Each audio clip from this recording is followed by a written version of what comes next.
What's going on, YouTube? Welcome back to another video on the channel, and today I'm going to be helping out everyone who plays Grief. Okay, doesn't matter if you're a new player or you're like a level 100 whatever veteran, you're probably going to learn something new in this video. This is just going to be tips and tricks.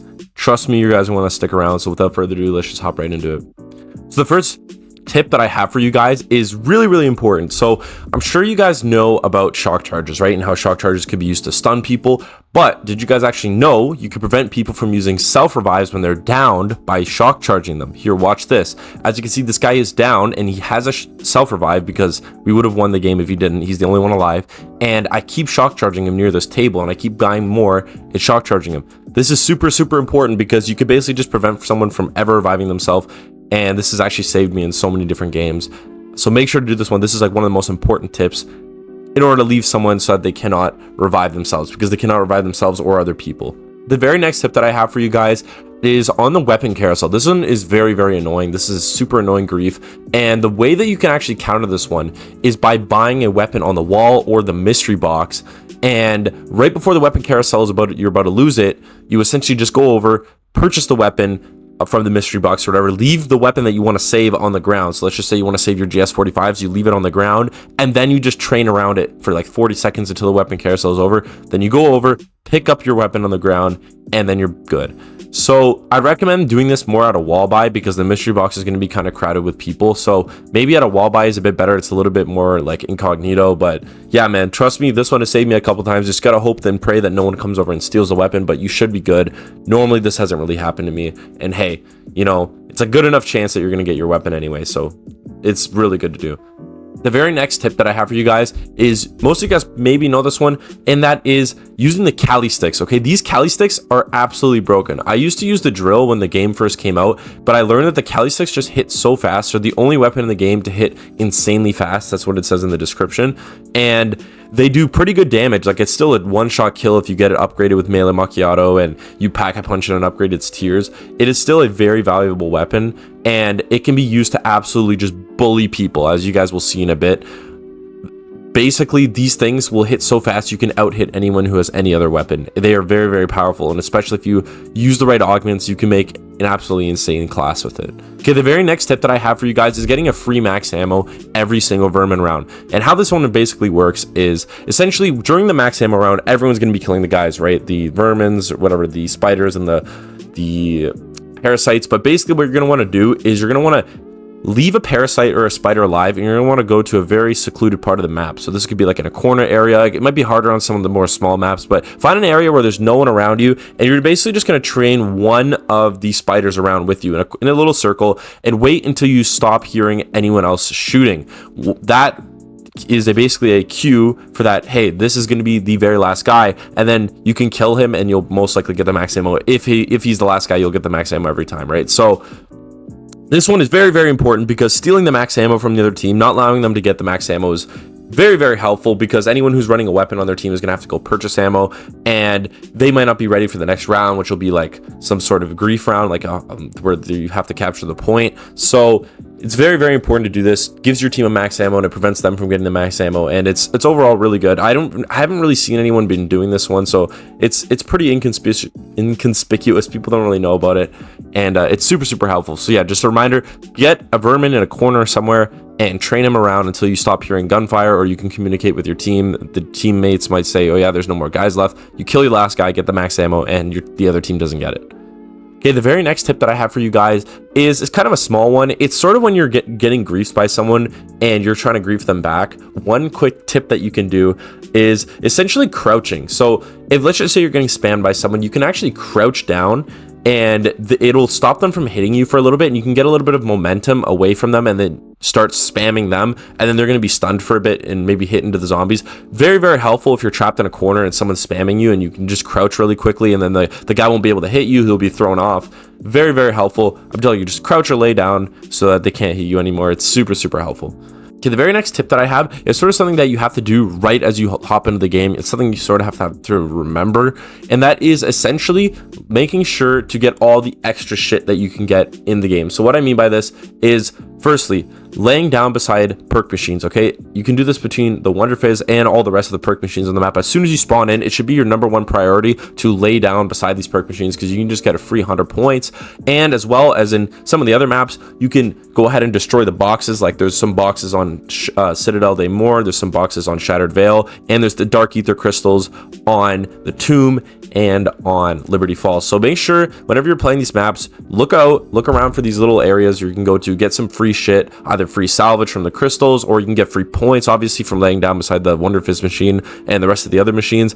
Do this at the very beginning of the game, because people don't really tend to do this, and you can just allows you to build up some free salvage and free points early, so you can maybe get some more pack-a-punch and win the control points earlier. Okay, the very next tip that I have here is during when someone uses any type of score streak. So let's just say someone pulls out a chopper gunner, or someone pulls out a turret, or even a mangler cannon, or a, what is it called, the mutant injection suit, like any one of those, you can essentially shoot those down like it's you're playing multiplayer. So this really helps if you have like a rocket launcher. You can go ahead and shoot down someone's chopper gunner that they may have paid like 2,500 salvage for. Super helpful, especially when people are trying to spam those during the control point. It's super helpful to go ahead and shoot that stuff down, because then they are not able to get those free kills and they waste their salvage. And especially on the mangler cannon, or sorry, the mutant injection, especially on that, you can basically destroy the mutant injection in 5 seconds if your team is just shooting at it.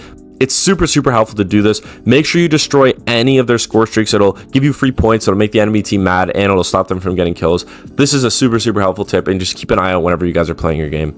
Okay, the very next tip that I have is sort of opposite to that, and it is ensuring that you guys can use chopper gunner. So I have a really good chopper gunner strategy if you ever need to get zombie kills. So how this one works is, if you're playing an outside map and you can use chopper gunners, you basically coordinate with your team. You get one person hops on a chopper gunner, they pop it right away at the start of the round, and basically they're going out killing guys. As soon as your chopper gunner is about to go away, you coordinate with your team, hey, buddy, go buy another chopper gunner. So you get your another teammate to go buy another chopper gunner. They go back in the zone, and then as soon as you're out of yours, they're spamming the chopper gunner button to hop back into theirs. And this is a super helpful strategy, because it prevents the other team from occupying the airspace, because I don't know if you guys knew this, only one aircraft can occupy the airspace at a time. So if you're using your chopper gunner and then you notice it's about to go away, you quickly tell your teammate, hey buddy, pop the chopper gunner. He's gonna go ahead and pop it as soon as yours is done, and then you guys can just hog the airspace. But just remember, people can shoot you down, so it may be a risk of 2,500 salvage, but if you notice that people aren't doing that, it can be an absolutely game-changing tip. Okay, the very next tip that I have here is a sort of a small one. It's for the ambush objective. If you ever lose the ambush grief and you end up getting the zombies, so a shit ton of manglers and shit spawn on you, you can actually just outlast them. You don't even need to go ahead and kill them all. You can just wait the 40 seconds and they'll all go away. I do recommend this because it can be easy to down if you try and take them out, and you don't really get too much from it. Obviously you get the points and stuff, but it's more just good to just avoid overall all those bosses and just sort of focus on training up and getting your upgrades and shit. The very next tip that I have here, guys, tip number 10, is using Vulturade. Okay, it sounds kind of counterintuitive, but buy Vulturade as soon as you can. It's like one of my first ever purchases. I will upgrade my pistols and then I'll go ahead and get Vulturade right away, because Vulturade, if you have the right stuff, it can just be such a lifesaver. Like, it can give you bonus specialist upgrade ability, it can give you more points, it gives you 2 times the amount of salvage, and it just overall is just super helpful in building up your loadout, and it compounds over the whole game. So the earlier you get it, the more salvage you'll have, and you'll just be able to outplay people and just simply have more points and more salvage than them, which is always super useful. I typically always get Vulturade very first perk, and it is the earlier you get it, the easier the zombies are, so the more you can start racking up points and salvage and shit. Okay, the 11th tip that I have for you guys is mailing people out of the menu. So this is not typically something I do early on, because people just get frustrated and there's really no point in doing it, but trust me, this is an absolute game changer. Okay, game changer. So if you notice that their team is going down, right, consistently, you have a couple guys going down, go ahead and guard certain areas. So go ahead, for example, guard the Wonder Fizz, go sit by the Wonder Fizz and train a group over there, and it will prevent them from going ahead and buying their perks, because they're going to go over, they'll be like, shit, I have no perks and I have to go through this whole train of zombies. Trust me, this is super helpful. And if you notice that they're actually going into the Wonder Fizz machine, you can always just spam them with the Cali sticks and they will not be able to get their perks because they'll be pushed out of the menu. And this happens for anything. This can be anything, even for the mystery box too. If you notice that someone's going to buy the mystery box, you just quickly melee them a shit ton, especially after weapon carousel, and they will not be able to get their weapon, and they'll be pretty frustrated that they wasted 950 points. Even for the workbench, as you guys can see here in this clip, this guy was going to buy a self-revive, and I quickly knew he was going to go buy a self-revive because he was the last on his team, and I quickly went up to him and meleeed him out of it so he could not purchase anything else.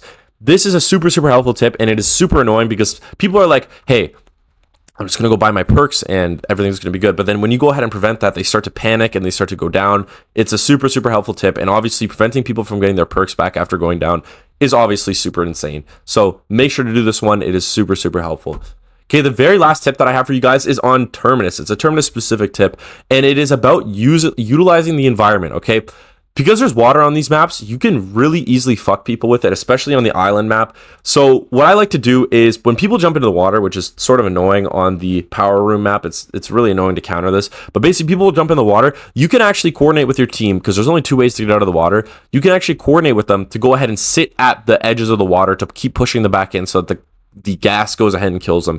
This one is not super helpful because the zombies will start targeting you, but if you can do it in a way where you know that they're low, you can follow them in the water, quickly climb out, and then just turn around and keep bashing them back into the water so that they can't get out. It can be absolutely game changing, and I have downed people doing this before.